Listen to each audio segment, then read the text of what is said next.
How to start branding your small business. Now, yes, there's so many ways about doing it, and especially as a branding specialist, I've come across many of a different way that a lot of my peers who actually, they take their action with.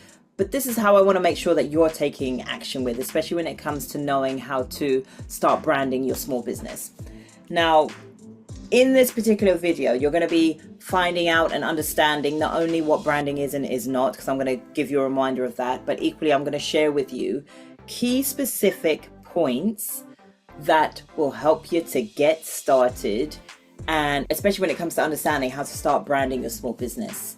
Now, before you get stuck into that, please make sure that you go ahead and like, subscribe to this channel, because as always, folks, I've got a huge message to share, especially when it comes to branding, and especially when it comes to the likes of helping others to understand that they are more than what they see.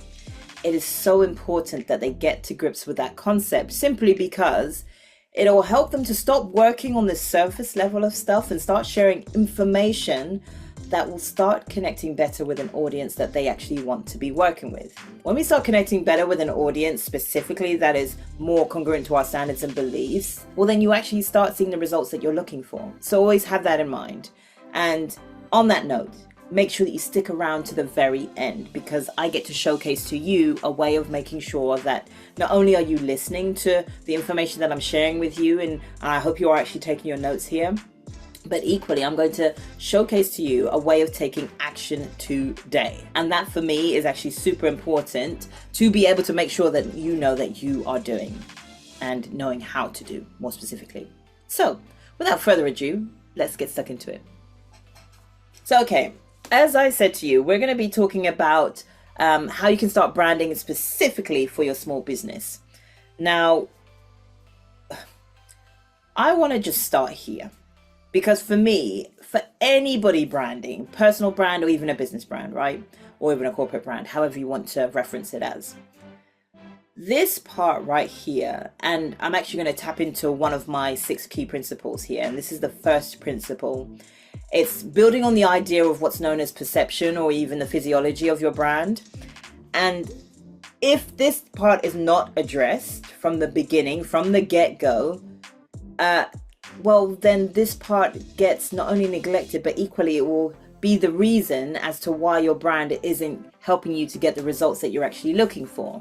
It essentially will cause your brand to fall a little flat when it's not being addressed. And equally, it will be one of the reasons why you're constantly feeling like you're hitting brick walls all the time. So let's stop that mess. Let's get stuck into where you need to be starting, which is the first principle on my checklist.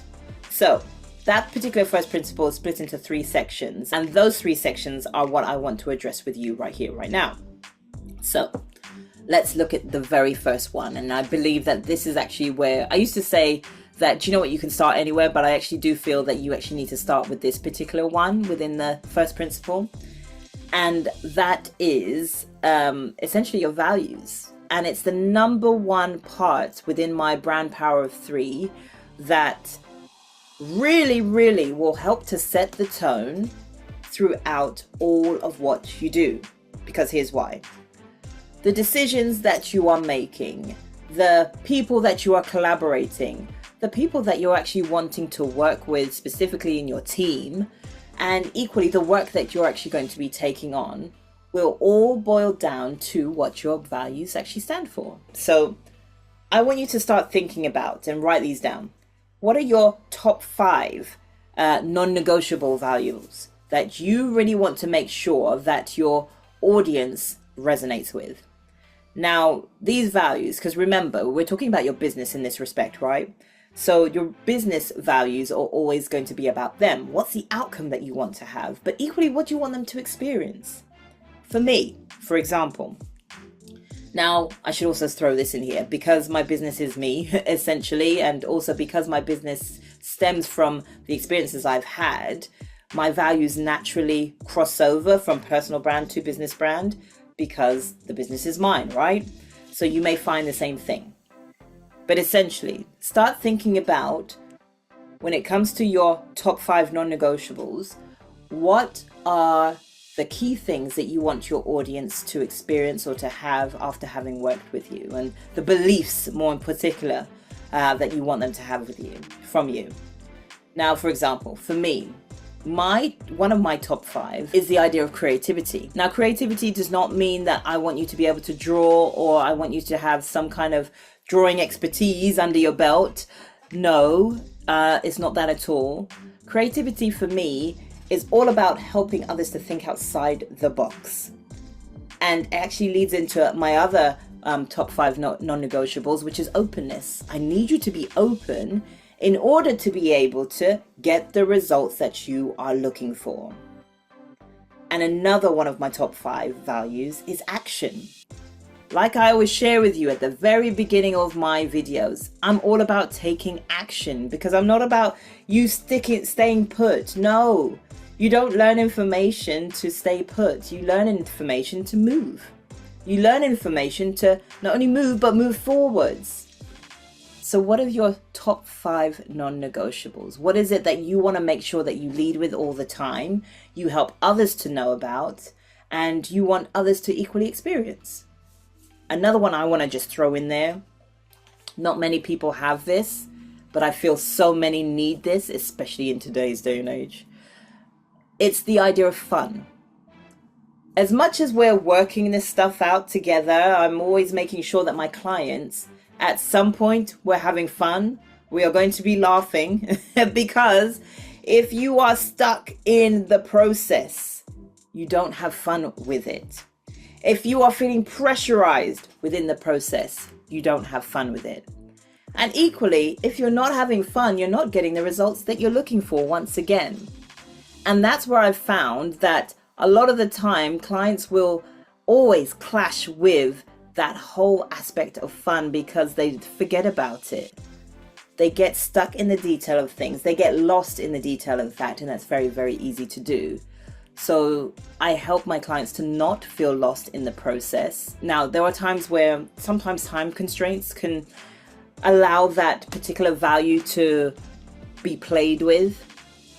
And what I mean by that, it puts stress, it puts time pressures on things that we don't necessarily need to. But that's why I always make sure that I tap back into my values to make sure that that doesn't happen. Because I've been in experiences where that has happened and I've noticed what the results are, and it's not great. So, what are you making sure that you are tapping into and that you are having as your non-negotiables that you don't play around with when it comes to the values and allowing people to experience what they're experiencing by way of your service, by way of your product, by way of any information that they're equally experiencing coming from you?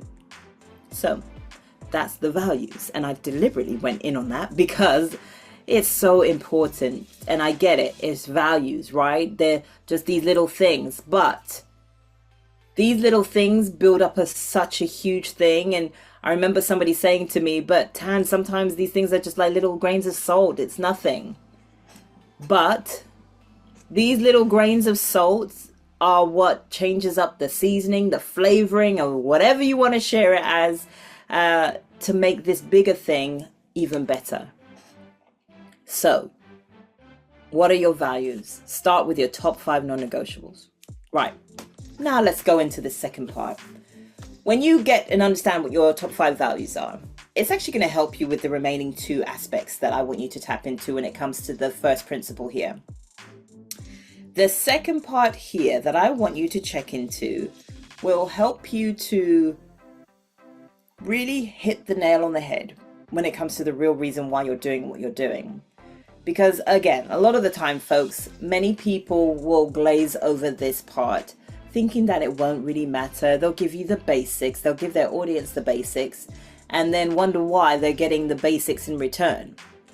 So, when you tap into what's known as your purpose, the real reason why you're doing what you're doing, you're going to know and understand just how you can help people with the service, with the product that you have to offer them. Now, you're probably wondering, okay, Tan, yeah, I get my purpose. I get the reason why I'm doing what I'm doing. And that's great. However, I want you to now do this. You've got to tap into your childhood a little bit. And this is the reason why. When you tap into your childhood, I want you to be that inquisitive child. I want you to start thinking and wondering why to yourself, but why? Why is this important for me? Why is it important for them to experience that? When you get your answer, ask yourself, but why? When you get that answer, ask yourself one more time, but why? And the reason why I want you to do this, because it really allows you to get to that golden goody stuff. And here's the thing that you've got to do for yourself. You have to be honest with yourself. You have to allow yourself that space to really, really appreciate what that but why aspect is. And if you're finding it a little tricky to tap into that, well, number one, reach out to me. But number two, ask somebody who's super close to you and really ask them, what is it you think that I do for people? And by the way, this person who is super close to you needs to be able to give you honest opinions, but ones that are of value to you, not ones that will probably be, again, surface level, so you're running around in different cycles, right? So don't do that.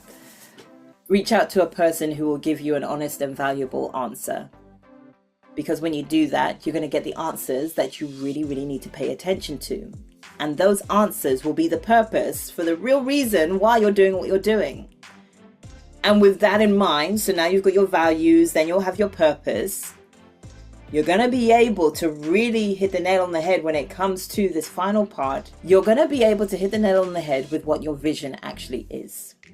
Now, your vision, again, a lot of business owners or even brands won't even tap too much into this because they won't see the relevance of it. But your vision actually has a huge role to play in your brand power of 3. Now, your vision allows your viewer, your reader, your audience in general to really get to understand the future of what it is that you're trying to do here. That bigger picture. It's helping them to realize the bigger picture and helping them to understand whether or not they want to be a part of that bigger picture. 9 times out of 10, yes, they are going to be wanting to be a part of that, but that will all stem from the idea of you sharing your values and sharing your purpose to begin with. And the reason why I really want you to just be honest with yourself on all these answers that are going to be coming back to you, right, is because not only will it help to decipher what your branding message actually is for your small business, it will also help you to decide and understand the type of marketing that you actually want to be using, the messaging that you actually want to be sharing within your marketing. Because branding and marketing are 2 completely separate entities, by the way. If you have your marketing, that's great, but what is that information that you're going to be using to drive that marketing in the first place? Who are you going to be targeting in the first place? If you don't understand what your brand is to begin with, how do you know how you're going to market yourself?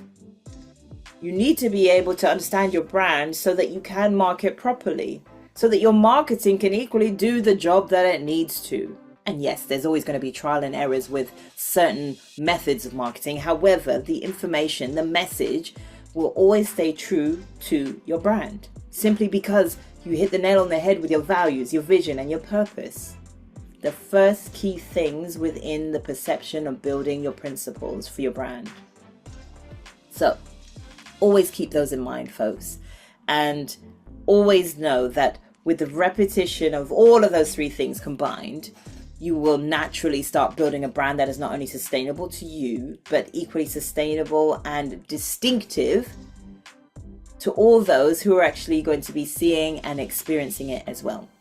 So I hope that this video really resonated with you, and equally, I hope that you, more importantly, got some really good out of it, because it is super key to be able to start at this point. And on that note of starting, I want to make sure that you are continuing. And how you continue is actually clicking on the link that's underneath this video in the description section. When you click on that link, yes, you're going to be asked for a few details, but I want to be able to send you the rest of my principles. So you've already experienced the first principle. Now experience the remaining principles when it comes to boosting the awareness of your brand. When you're elevating what it is that you're doing, you're naturally leveling up, and you're naturally going to be showing up in a way that allows you to build on your distinctive brand. It will help you to stand out It will help you to show up in a way that's congruent to your standards, your beliefs, and equally it will help you to understand how you can start making better connections with an audience that you specifically want to work with. So there we have it, folks. Take action with that. And on the note of taking action, make sure that you're also liking and subscribing to my channel. And I will see you on the other side.